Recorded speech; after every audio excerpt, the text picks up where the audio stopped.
Hot 97, Drewski in the spot. Young Jock, a.k.a. Omega, has pulled up. Yeah. But we're going to talk about this whole Omega character. Yeah. But the first thing we said was, let's talk about some bullshit. Because people like bullshit, Jock. Yeah, they do.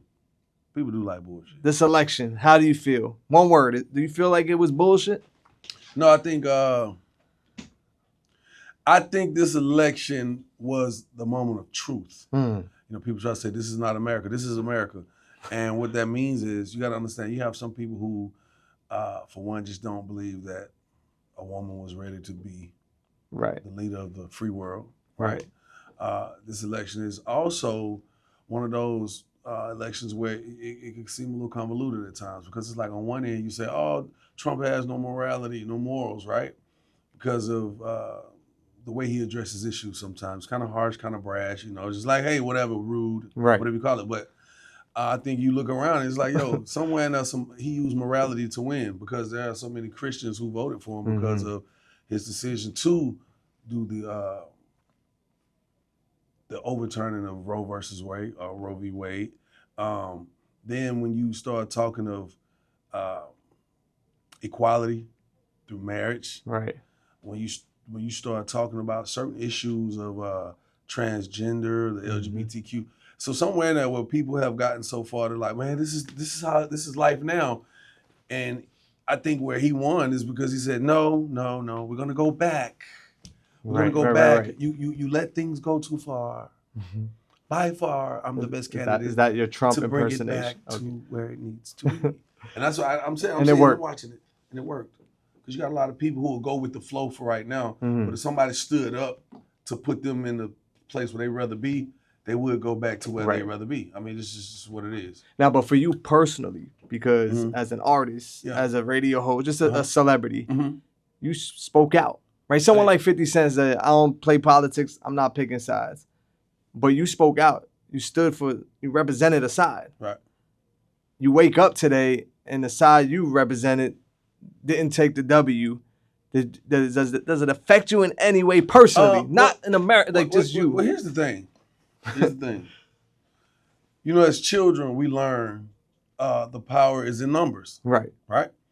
And children, we learn early on as kids, hey, I know you want to go outside and play on the swings. Right. But everybody else wants to go over here and get on the slide. Right.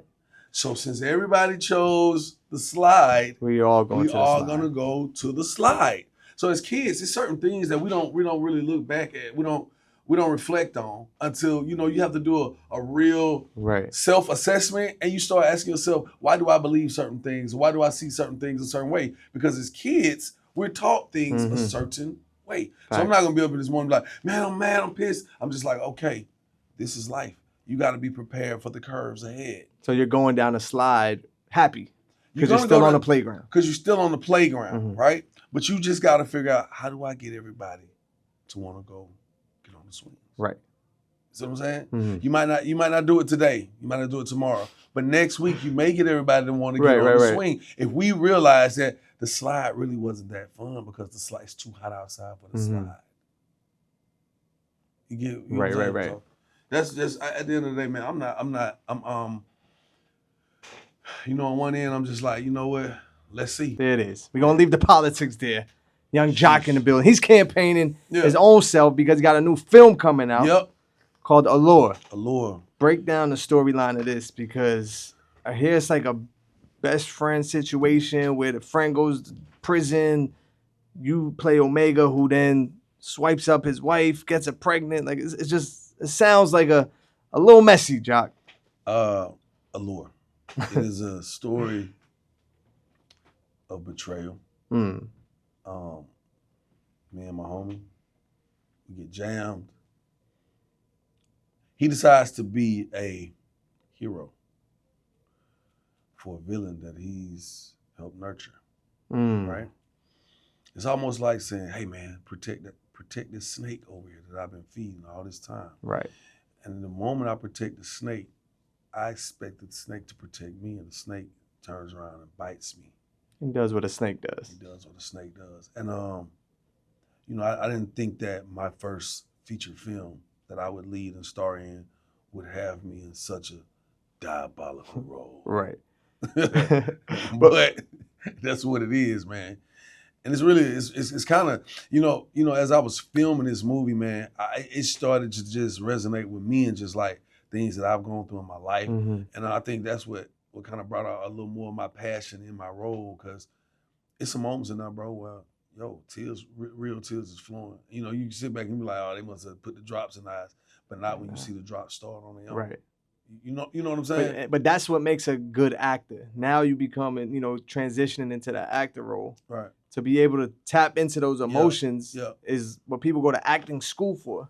Yes. Did you have to go to acting school, or you kind of? Well, here's the thing, man. My whole life I was always melodramatic. You know what right, I'm right. saying? Of course, we see you on TV. Yeah. We see you, Jock. I've been around for a minute. Right. Yeah, I ain't just get here, right? So, honestly, Drew, like, I've had some coaching. My whole life I've been an entertainer. So it's part of the act. Right. You know what I'm saying? It's part of the act. And it's one of the moments when I'm gonna say this.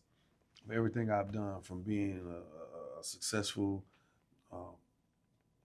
rapper, quote unquote, recording artist, successful, you could say TV star, reality TV star, whichever way you want to categorize it, right?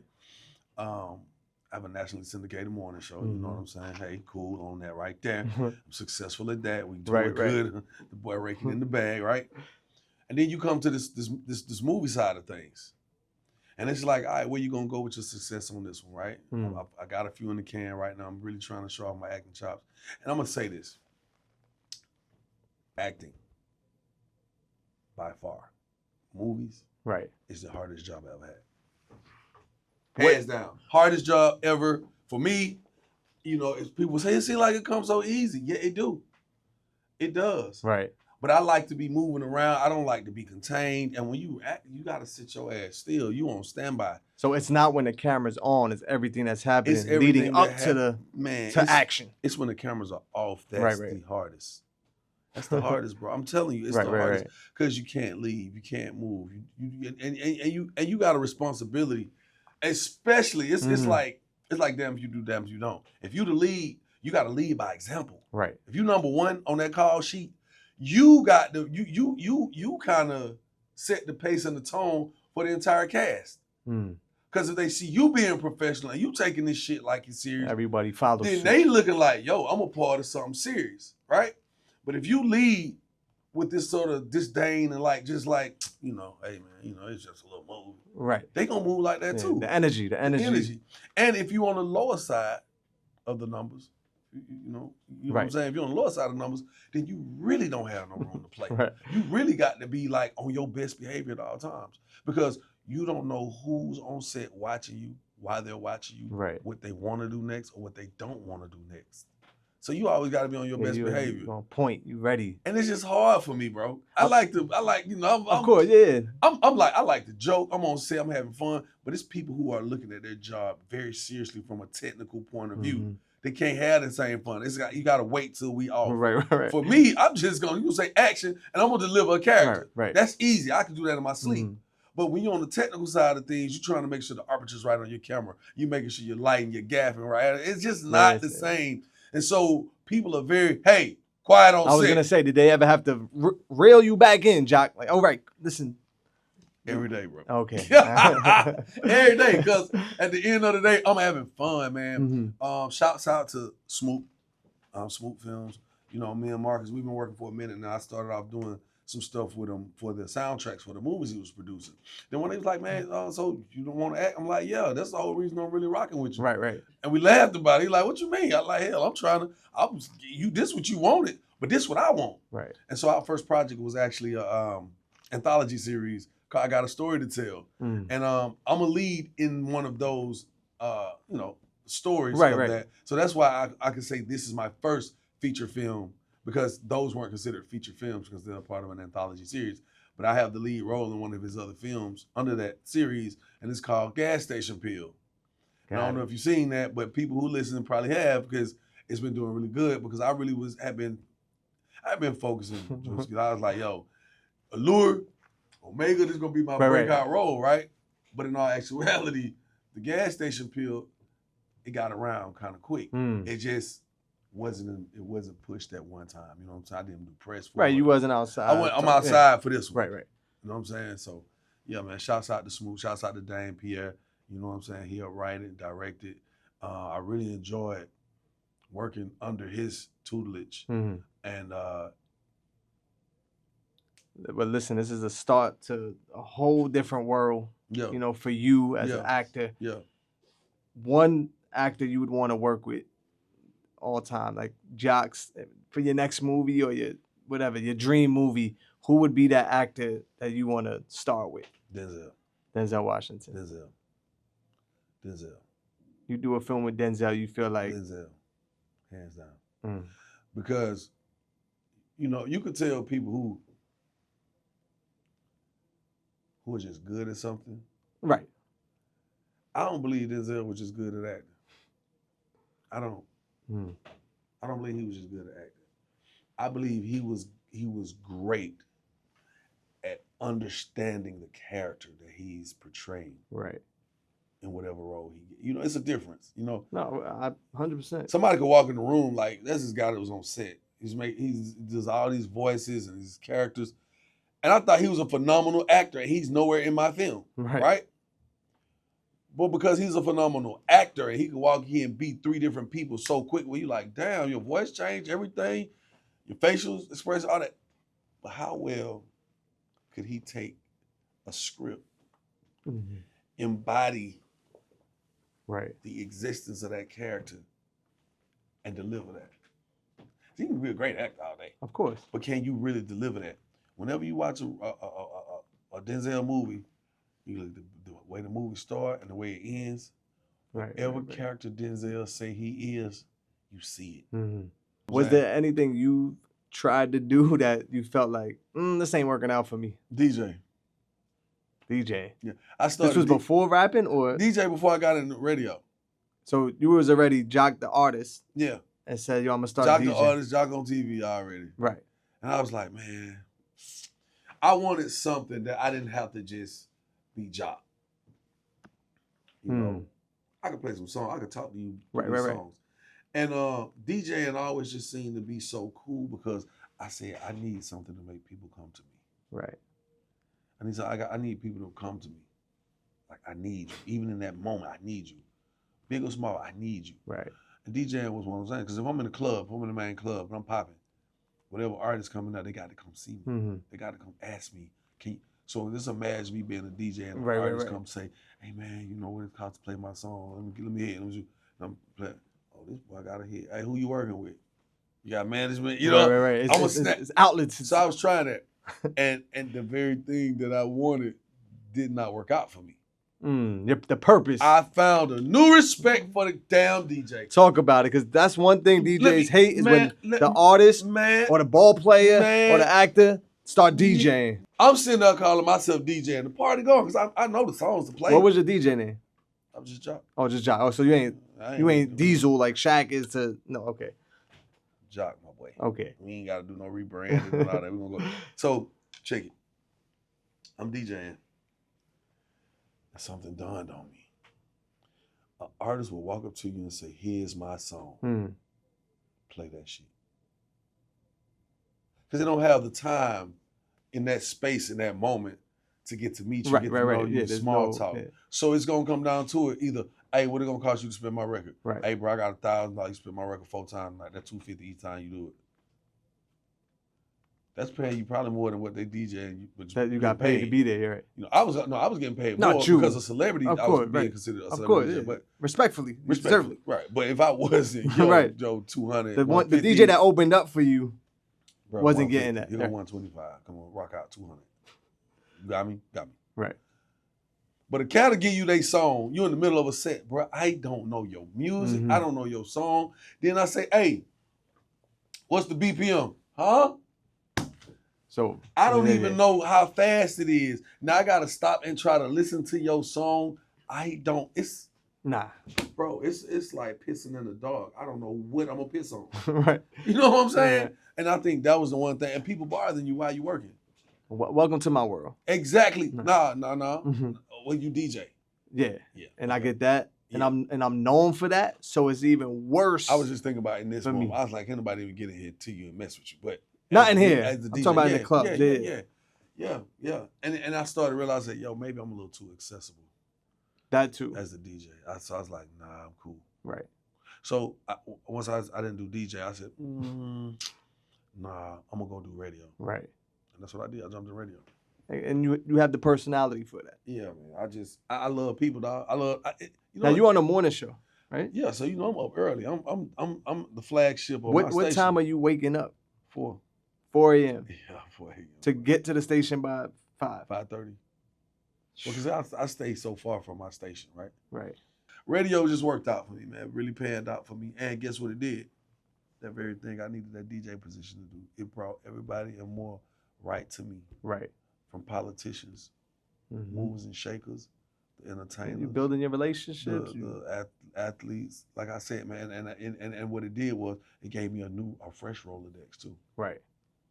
It gave me a fresh Rolodex. And then it was enforced by the old relationships too, who might not, well, bro, ain't really popping no more with the music, so I don't really hit them up like that. Right. Okay. Now you got a reason. Now you got to come see me. Mm-hmm. You got to come see me.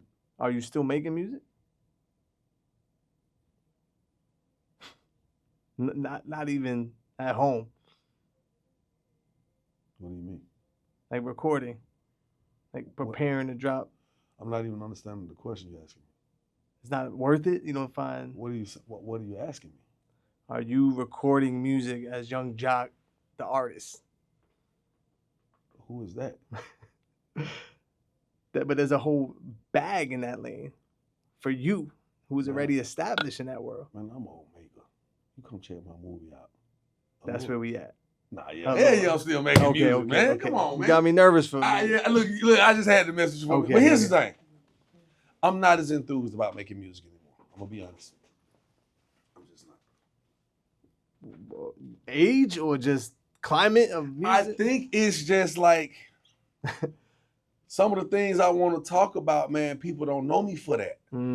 Because you've grown as a person. Or just I've always been that person and I may have had to. Right.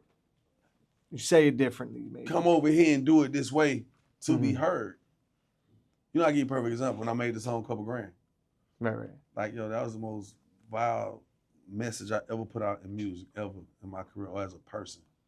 I spewed so much bad. Right. You know what I'm saying? And when I record, I was like, damn, that's, you know what I'm saying? You know how it's like, man, my parents ain't raised me to be that person, right? But it's music, it's art, right? Of course. But who is it gonna feed? The people who crave that type of, right? That type of energy. I sent the verse out. One verse, Drew. 2,500 emails. Right. 2,400 emails came back within an hour. Where's the full song? We cut off everything. Studio done. We turned the lights off. Emails coming back in. Right. It started coming back in so fast that management was like, "Hold up, man. Hold on. Man, we can't even leave yet. I'm trying to figure out what's going on." And so many emails. They're like, "Man, you gotta finish the song." We turned everything back on, and I went and I finished Couple Grand, and we sent it out. That's what I'm saying. That's why you can't give that side up because it's still there. Like. Yeah, man. But some messages I don't feel like sharing no more, bro. Right. But you also are giving other artists opportunities, and that might be where that shifted, right? Like you saying you're not really into the whole making the music, but now with Valid Music, maybe that's the lane that... It is the lane. You know, at the end of the day, we always talk about how we gonna get to the promised land. Right.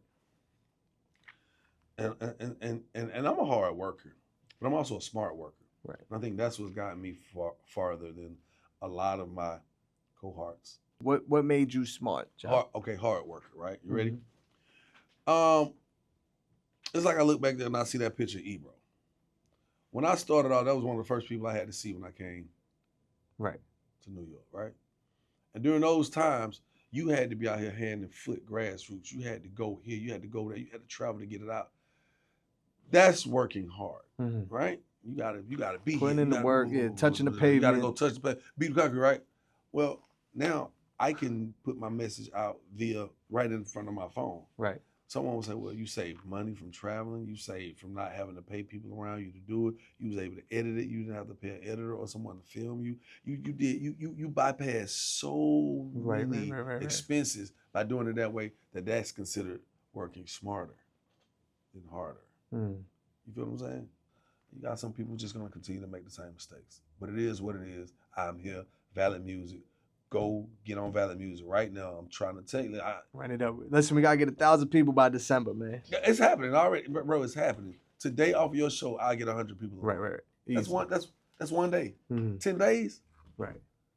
10 days. That's 100 artists. Well, 10 days. That's 1,000 if I'm doing 100 people a day. Right. But if I just do 10 people off your show today, I'm telling you, it's artists. Everybody wants to be able to. Everybody feels like when you can break out into this world of entertainment, you don't have to work as hard. Because everything is so fun, everything's so celebrated, but it's work.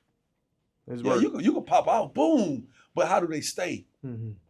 Business structure has to be that. It has to be an infrastructure of business. You know what I'm saying? So it is what it is, man. I just want to say thank you, Drewski, for having me. I appreciate you coming. Yeah. Working harder today. You did what I'm saying. And smarter. Because I told you I'm talking to your audience today. Well, that's going to happen regardless. You see what I'm saying? How many kids do you have now, Jack? I got 9. 9 kids. Yeah, that right there explains why he working hard. And a grandson. So you a granddaddy already? I'm a grandfather. I'm pops. Yeah. And then my son do music. Right. Just like T.I.'s son do music, right? The money, right? The money and money, they know each other. But they seem like they don't want to use their father's. Does it bother you in a sense? It's not just you. It's not you. It's not Tip. It does. I feel like every father who's done music and now have kids in their teens or early adults. They doing music too, but they got their own label. I'm trying to buy it. And I don't know if this is just in the black community. Right. And I don't care if this calls a rift or not, but I'm gonna keep it 100. When we talk, what's the word we were just talking about with Deion Sanders and his son, LeBron and his son? Right. What's the word? Nepotism, right? Okay. In our community, we don't really see nepotism as much because sometimes we don't make it to the position to have the power to create nepotism, right? Or the kids don't follow behind the father. But you go to another ethnicity, another ethnic group, and that's what it's about. Oh, my father's my dad is do you know who my father is? You see what I'm saying? Right. Because you done already paved the way for me. And I understand that you have created something that's so substantial that I can live off of it too, without a problem. So, and take pride in it. And take pride in it. So I think somewhere in our community, we get caught up in like, hey, man, I don't want to ride your coattail. I don't want to live in your shadows. Right. But that's just what it is. So I be dealing with little stuff like that too. So that's why I be trying to just get them to see like, son, it's going to be okay. If you don't feel like you want to talk to me about what you got going on with your business and stuff, that's okay. But, we just been I'm always here, though. I'm always here. I'm always here. Nah, I love it, man. Young Jack in the building. Yep. Movies, music, Allure. Fatherhood. Yep. I think the moral of this interview was to figure out how to work smarter and harder and keep that balance. Yeah. Work harder and smarter. It's okay. We're going to leave it right there. Let's go. High 97. Yep.